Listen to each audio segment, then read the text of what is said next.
आज लॉकडाउन के दूसरे दिन कलेक्टर के अलग ही तेवर नजर आए। उन्होंने स्वयं अपने सामने लॉकडाउन का उल्लंघन कर लोगों को ठग बैठक लगवाई तथा सभी को घर जाने के लिए बाध्य किया। कलेक्टर ने बेमकसद बाजार में घूम रहे लोगों को सख्त शब्दों में समझाया, घर में घुसा कोरोना तो बस रोना ही रोना। इसके बाद लोगों की लगातार मनमानियों को देखते हुए आखिरकार उन्हें कहना पड़ा कि दतिया गैर जिम्मेदारों की बस्ती है। कलेक्टर ने आज सुबह 7 बजे से ही नगर का भ्रमण आरंभ किया। इस क्रम में उन्होंने सिविल लाइन, राजगढ़ चौराहा, गोविंदगंज, मातन का पहरा, टाउन हॉल, तिगैलिया, किला चौक, ठंडी सड़क सहित नगर के प्रमुख संबंधित क्षेत्रों का सघन दौरा किया। इसी बीच उन्होंने अनावश्यक रूप से आवागमन कर रहे लोगों को रोककर गंभीरता से समझाइश दी। लॉकडाउन के प्रथम दिन प्रारंभिक लापरवाही के बाद कलेक्टर संजय कुमार की सतत प्रक्रिया के चलते दोपहर बाद नगर के सभी स्थानों पर पुलिस और प्रशासन की सख्ती दिखाई दी। जहां शनिवार को शाम के समय स्वयं एडिशनल एसपी कमल मौर्य एवं टीआई कोतवाली धनेन्द्र सिंह भदौरिया ने राजगढ़ चौराहा तथा अन्य स्थानों पर लोगों को रोककर उनके साथ पूछताछ की तथा बेमकसद घूमने निकल पड़े लोगों के दोपहिया वाहनों की हवा निकलवाई। वहीं तमाम लोगों का चालान भी किया। शनिवार दोपहर बाद मनमानी कर रहे कुछ दुकानदारों पर जुर्माना लगाया गया एवं किराना तथा दूध की 2 दुकानों को सील भी किया गया। लॉकडाउन के दूसरे दिन भी अधिकारियों की तमाम भागदौड़ के बावजूद दतिया के लोगों का गैर जिम्मेदाराना रवैया सामने आया। आज सुबह के नगर निरीक्षक भ्रमण में कलेक्टर संजय कुमार के साथ डिप्टी कलेक्टर दीप शिखा तथा कोतवाली निरीक्षक प्रभारी शाक्य सहित तमाम पुलिसकर्मी उपस्थित रहे। हॉस्पिटल है, सीधे हॉस्पिटल में चले जाते, बाजू से यहाँ से तो करीब है। अब आप क्या किया, आपने जो आप कह रहे हो, यहाँ से पीताम्बरा गए, फिर भैया को पिक किया। फालतू तर्क मत करो, अभी बोलती बंद हो जाएगी। घर में घुसा कोरोना तो बस रोना ही रोना, बोलती हो जाएगी बंद। अभी तो मैं समझा रहा हूं, फिर खुद ही समझ के समझाओगे दूसरों को कि ये बंद निकलना। चल भाई, गैर जिम्मेदारों की बस्ती। खरगोन जिले की बड़वाय तहसील के अंतर्गत ग्राम नावघाट खेड़ी स्थित श्री दादा दरबार हॉस्पिटल में भर्ती मरीज की बिना ब्लड सैंपल लिए ही जांच रिपोर्ट देने पर परिजनों ने हंगामा किया। आपको बता दें कि बड़वाय के ग्राम रतनपुर निवासी संजय परिहार ने बताया कि शुक्रवार को भाभी ममता बाई परिहार की तबीयत खराब होने पर दादा दरबार हॉस्पिटल ले गए थे। हॉस्पिटल में डॉक्टर ने देखने के बाद भर्ती कर दिया। पश्चात उनकी सीटी स्कैन की गई, जिसमें उन्हें फेफड़ों में 30% इन्फेक्शन बताकर इलाज प्रारंभ किया। शनिवार को सुबह डॉक्टर द्वारा जांच करवाने को लिखा गया, जिसका काउंटर पर 4100 रुपये जमा करवाया गया व बिना ब्लड सैंपल लिए ही रिपोर्ट बनाकर दे दी गई। इस मामले को लेकर ब्लॉक कांग्रेस अध्यक्ष डोंगर खंडाला ने भी अस्पताल प्रबंधन के खिलाफ आक्रोश व्यक्त किया। वहीं परिजनों ने 181 पर शिकायत भी दर्ज करवाई। श्री दादा दरबार हॉस्पिटल, मेरी भाभी जी एडमिट है यहाँ पे कोविड में। तो सुबह में आया चाय लेके, भैया को घर भेज दिया मैंने। तो उन्होंने एक बोले जांच करवा लो आप। 4 जांचें उन्होंने अलग एक कागज़ में लिख के थी, बोले जांच करवा लो। मैं काउंटर पे आया, 4110 रुपये की थी जांचें। तो मैंने पैसा जमा करा और 4 नंबर में गया। 4 नंबर में मैंने जमा करा, बोले भैया आप जाँच कर लो। तो वहाँ पे गया और वहाँ ऊपर चला गया भाभी जी के पास, तो कोई सैंपल लेने नहीं आया। फिर आधे घंटे बाद में आया, उनको रिपोर्ट आ गई भैया। बोले हाँ रिपोर्ट तैयार है ना भैया। सैंपल भी नहीं लिया उन्होंने फ़ोन का और मेरे को रिपोर्ट दे दी हाथ में, बोले आपकी रिपोर्ट आ गई। जब मैंने ये थोड़ा बवाल करा तो वो बाद में फिर सैंपल लेने गए। मैं नीचे आ गया था, भैया ऊपर थे, तो वो सैंपल लेने गए। सैंपल निकाल के ले आए लैब में। फिर मेरे को पता चला कि उस लैब में से वहाँ सैंपल निकाल के ले गए। मैं नीचे आया, मैंने सैंपल वापस ले लिया। उनको हमको जाँच नहीं करवाना, देख मेरे को सैंपल वापस दो। उन्होंने सैंपल मेरे को वापस दिया और 4100 की जो रसीद थी, बोले भैया आप अपने यहाँ से पैसे वापस ले लें। तो बिना जांचे करे उन्होंने मेरे को रिपोर्ट बना के दे दी कि ये क्या चल रहा है फिर यहाँ पे हॉस्पिटल में। तो लूट रहे लोगों को। क्या नाम आपका? मेरा नाम संजय परिहार। कहाँ से आए? मैं रतनपुर का रहने वाला हूँ। मेरे गांव की हमारी रिश्तेदार महिला ममता बाई पति नंदराम, जिसको चेस्ट सिटी श्री दादा दरबार हॉस्पिटल बड़वा में कराया गया, उसको 25 से 30% लंग्स में इन्फेक्शन बताया गया है। उन्हें यही डॉक्टर की सलाह पर एडमिट किया गया है कि बोला कि इनको 6 रेमडेसिविर लगेंगे और उन्हें एडमिट करने के बाद 2 इंजेक्शन कल लग चुके, 1 आज लगना है। और उनका सुबह लिक्विड प्रोफाइल कराने के नाम पर झूठे 4100 रुपये ले लिए गए हैं। उनका ब्लड सैंपल भी नहीं हुआ। यहाँ गरीब लोग बहुत परेशान हो रहे हैं, अपने गहने जेवर गिरवी रख कर वो अपना इलाज करा रहे हैं। यहाँ पूरी त्राही मची हुई है। किसी के साथ इस कोरोना महामारी में कोई अस्पताल प्रशासन द्वारा जरा भी किसी प्रकार की रियायत नहीं बरती जा रही। लोग बहुत परेशान हैं। 181 पे उनके परिजनों ने शिकायत कर दी है। बहुत जल्द वहाँ से भी कार्रवाई का आश्वासन मिला। खरगोन बड़वाई से यूडी न्यूज के लिए सोनू नायक की रिपोर्ट। नगर में लॉकडाउन के पहले दिन शनिवार को पुलिस की सख्ती देखने को मिली। बेवजह घूमने वाले लोगों को रोककर जानकारियां ली गईं। साथ ही अस्थायी जेल भेजने की कार्रवाई भी पुलिस ने की। पुलिस ने चेकिंग में कई 2 पहिया वाहन और 4 पहिया वाहन को रोककर पूछताछ की। प्रशासनिक अमला सहित आला अधिकारी भी सक्रिय रहे। शुक्रवार रात 9 बजे से ही पुलिस वाहन और डायल 100 बाजार बंद कराने घूमते नजर आए। शनिवार सुबह भी मुख्य मार्गों पर बैरिकेड्स लगाकर वाहनों की चेकिंग की गई। लोगों को घरों में रहने की हिदायत दी गई। एसडीओपी मान सिंह ठाकुर, नायब तहसीलदार टीआई संजय द्विवेदी व अन्य अधिकारी पूरे नगर में सक्रिय रहकर लॉकडाउन का पालन कराते नजर आए। जो लोग अस्पताल या अन्य किसी जरूरी कार्यों से निकले थे, उनके दस्तावेजों की जाँच की गई। टीआई संजय द्विवेदी ने बताया कि नगर में जगह जगह पॉइंट बनाए गए हैं। 2 पहिया व 4 पहिया वाहनों की चेकिंग की जा रही है। जो लोग छूट के दायरे में नहीं आते हैं या बेवजह घूमते दिखाई देता है तो उन्हें अस्थायी जेल भेजा जाएगा।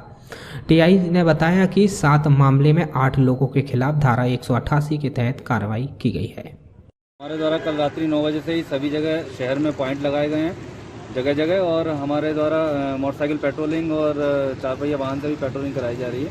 जो लोग फालतू घूम रहे हैं, जिनको छूट के दायरे में जो नहीं आते हैं, उनको पकड़ के हम अस्थायी जेल भी भेज रहे हैं और उनके खिलाफ कार्रवाई भी कर रहे हैं। खरगोन बड़वाई से यूडी न्यूज के लिए सोनू नायक की रिपोर्ट। कोरोना वायरस पॉजिटिव मरीजों की संख्या में लगातार बढ़ोतरी होने के चलते मध्य प्रदेश सरकार द्वारा पूरे मध्य प्रदेश के नगरीय क्षेत्रों में शुक्रवार की शाम 6 बजे से लेकर सोमवार की सुबह 6 बजे तक लॉकडाउन की घोषणा की गई और कड़ाई से पालन कराने के लिए सतना जिला कलेक्टर द्वारा गाइडलाइन जारी की गई, जिसमें आवश्यक वस्तुएं सुबह 6 बजे से लेकर दोपहर 12 बजे तक चालू रहेंगी। बावजूद उसके मैयर के घंटाघर चौक में लोग बिना मास्क के बेपरवाह घूमते दिखाई दिए। शायद यही वजह है कि मैयर में लगातार मरीजों की संख्या में इजाफा हो रहा है।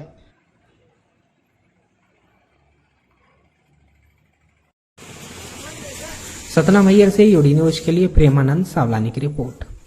आष्टा सिविल अस्पताल के कॉम्प्लेक्स स्थित श्रीनाथ मेडिकल दुकान को आज प्रशासन ने सील किया है। आष्टा तहसीलदार रघुवीर मारवी ने जानकारी देते हुए बताया कि श्रीनाथ मेडिकल संचालक बद्री मेवाड़ा कोरोना पॉजिटिव पाए गए थे, जिसके बाद से इनकी मेडिकल की दुकान खुली थी, जिसे आज पुलिस की मौजूदगी में बंद करवाकर सील कर दिया गया है। सर पूरा मामला एक बद्री मेवाड़ा है, वो कोरोना पॉजिटिव पाया गया है। उसकी एक मेडिकल स्टोर है श्रीनाथ मेडिकल करके, वो संचालित पाया गया है और कोरोना पॉजिटिव होने के बाद उपरांत भी उनके द्वारा दुकान संचालित करवाया जा रहा है कर्मचारियों से, इसीलिए फिर की कार्रवाई की गई। सर कब से खुली थी दुकानें? ये आगामी न्यायालय के आदेश से। सीहोर आष्टा से यूडी न्यूज के लिए रायसिंह मालवी की रिपोर्ट। दतिया जिले में लॉकडाउन का पालन कराने के लिए प्रशासन एवं जिला पुलिस प्रशासन और अधिक सख्त हो गया, जिसके चलते अपर कलेक्टर एवं अतिरिक्त पुलिस अधीक्षक कमल मौर्य रविवार की शाम राजगढ़ चौराहे पर लॉकडाउन की कमान संभालने बेवजह निकल रहे लोगों एवं वाहन चालकों को रोककर उनसे पूछताछ कर चालानी कार्रवाई की एवं 4 पहिया वाहनों की हवा निकालने के साथ ही काली फिल्म हटाए जाने की कार्रवाई भी की गई। जानकारी के मुताबिक कलेक्टर की अध्यक्षता में नवीन कलेक्ट्रेट भवन में क्राइसिस मैनेजमेंट की बैठक आयोजित की गई, जिसमें प्रदेश शासन को लॉकडाउन बढ़ाए जाने का प्रस्ताव भेजा गया, लेकिन अभी जिला कलेक्टर द्वारा सोमवार मंगलवार की लॉकडाउन समय सीमा नहीं बढ़ाई गई। लॉकडाउन का कड़ाई से पालन को लेकर अतिरिक्त पुलिस अधीक्षक कमल मौर्य ने राजगढ़ चौराहे पर मोर्चा संभाला और पुलिस अधिकारियों को बेवजह निकल रहे लोगों पर कार्रवाई करने के निर्देश दिए, जिसके फलस्वरूप 2 पहिया वाहन एवं 4 पहिया वाहन चालकों को रोककर उनसे सड़कों पर आने का कारण पूछा गया। जो व्यक्ति संतोषजनक जवाब नहीं दे सका उस पर चालानी कार्रवाई की गई एवं 4 पहिया वाहनों के चालान की कार्रवाई करने के साथ ही कार के शीशों पर चढ़ी काली फिल्म को हटाया गया। इस दौरान भारी संख्या में पुलिस बल मौजूद होने के साथ साथ अपर कलेक्टर A.K. चांदिल, अतिरिक्त पुलिस अधीक्षक कमल मौर्य, दतिया SDOP सुमित अग्रवाल, दतिया SDM अशोक चौहान मौके पर मौजूद रहे। दतिया से यूडी न्यूज के लिए रविंद्र कुशवाहा की रिपोर्ट। मध्य प्रदेश में कोरोना से जंग के लिए मुख्यमंत्री शिवराज सिंह चौहान ने शुक्रवार से सोमवार तक संपूर्ण जिलों में 60 दिन के लॉकडाउन की घोषणा की, जिसके चलते दतिया जिला पूर्णतः लॉकडाउन के आगोश में समा हुआ है। वहीं इसी के साथ एक अलग ही नज़ारा सामने आया, जहां लॉकडाउन की धज्जियां उड़ती हुई दिखाई दी एवं मजाक बनता हुआ दिखाई पड़ा। मामला दतिया जिला मुख्यालय से 85 किलोमीटर दूर बसई कस्बे का है, जहां डीजे की धुन पर जुलूस और चल समारोह निकाला गया। इस जुलूस और चल समारोह में महिला और पुरुष दोनों डीजे की धुन पर थिरकते हुए और झूमते हुए नजर आ रहे थे, जिनके मुंह पर ना तो मास्क था और ना ही किसी प्रकार की सोशल डिस्टेंस। अचरज की बात तो यह है कि जब कलेक्टर के आदेश के अनुसार पूरा दतिया जिला में लॉकडाउन लगाया गया है, तो बसई कस्बे में आखिरकार चल समारोह का आयोजन कैसे हो गया? क्या वहां पर पुलिस प्रशासन तथा प्रशासनिक अधिकारी वहां पर लॉकडाउन का पालन नहीं करा रहे, या वहां पर इस आयोजन की अनुमति दी जा रही है? यह अपने आप में सवालिया निशान है। क्या करें, तस्वीरें झूठ नहीं बोलती। ऐसी तस्वीर जो लॉकडाउन को मजाक बना रही है। जानकारी के मुताबिक बसई कस्बे में सड़कों पर बेखौफ घूम रहे महिला पुरुष डीजे की धुन पर नाचते गाते दिखलाई पड़े और यह आयोजन बसई ग्राम के पूर्व सरपंच के भाई ने चल समारोह निकालकर कलेक्टर के लॉकडाउन की हवा निकाल दी। वहीं कलेक्टर साहब दावा कर रहे हैं कि हमारे द्वारा की जा रही अपील से लोग लॉकडाउन का पालन कर रहे हैं। वहीं स्थानीय व्यक्ति का कहना है कि जिले में पूरी तरह से लॉकडाउन का पालन नहीं हो रहा। अब देखना है कि मामला सामने आने के बाद जिला प्रशासन इस पर क्या कार्रवाई करता है। हमको तो नहीं लगता कि ये लॉकडाउन चल रहा है, क्योंकि शहर में अनेक जगह छोटे मोटे कार्यक्रम चल रहे हैं और गलियों में मोहल्लों में बच्चे खूब निकल रहे हैं रोडों पर, और जबकि गली मोहल्लों में अपने यहाँ छोटे छोटे चल समारोह भी चल रहे हैं। इस पर पूर्णतः प्रतिबंध लगना चाहिए, तभी लॉकडाउन का असर देखने को अपन को मिलेगा। और आबकारी दुकान बंद होने के कारण गली मोहल्लों में गलियों में खुलेआम दारू बिक रही है, लेकिन प्रशासन का कोई ध्यान नहीं है और न प्रशासन इन दारूखोरों को पकड़ रहा है। तो इसको रोकने के लिए और सख्ती की जरूरत है। और सख्ती करेंगे, निश्चित तौर से करेंगे। हम लोग डेली ही सख्ती बढ़ाते जा रहे हैं, फाइन बढ़ाते जा रहे हैं। अगर जिन दुकान से एक बार हमने 500 रुपये फ़ाइन किया है तो नेक्स्ट टाइम हम 1000 कर रहे हैं। इसके बाद भी नहीं मानेंगे तो हम दुकानें बंद कर देंगे। कुछ दुकानें बंद की भी है, आगे भी करेंगे। कोई 151 या खुली जेल जैसी भेजने की भी कोई कार्रवाई का विचार है? खुली जेल कोई वैधानिक वो नहीं है, बट अनौपचारिक तौर से कई जगह ये प्रक्रिया ट्राई की गई है। मुझे लगता है कि हमारे यहाँ लोग अपील से ही काफ़ी पालन कर रहे हैं। जो थोड़ी बहुत लापरवाही है उसको उसी स्टडी से दूर कर देंगे। Thank you. दतिया से यूडी न्यूज के लिए रविंद्र कुशवाहा की रिपोर्ट।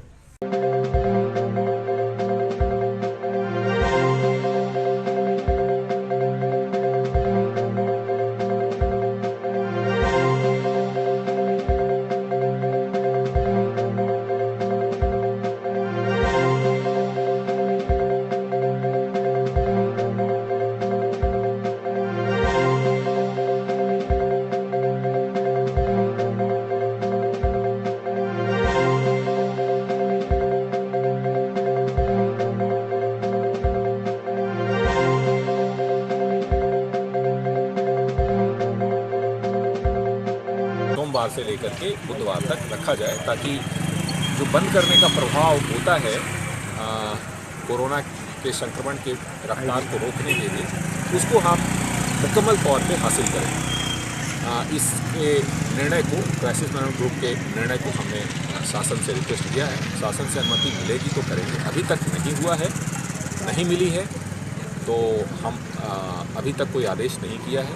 अगर हम आदेश कुछ नहीं करते हैं तो कल जो है वो नियमित तौर पर बाजार खुलेंगे। कल बाजार खुलेंगे?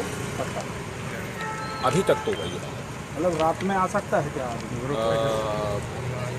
चांस कम है, लेकिन क्योंकि अभी तक 9 बजे रात्रि तक नहीं रहेगा आदेश। अगर डेली कल से खुलता है तो रात्रि 9 बजे तक ही रहेगा, रात्रि 9 बजे तक। हाँ, निश्चित रूप से जो हमारी नियमित व्यवस्था है वो तो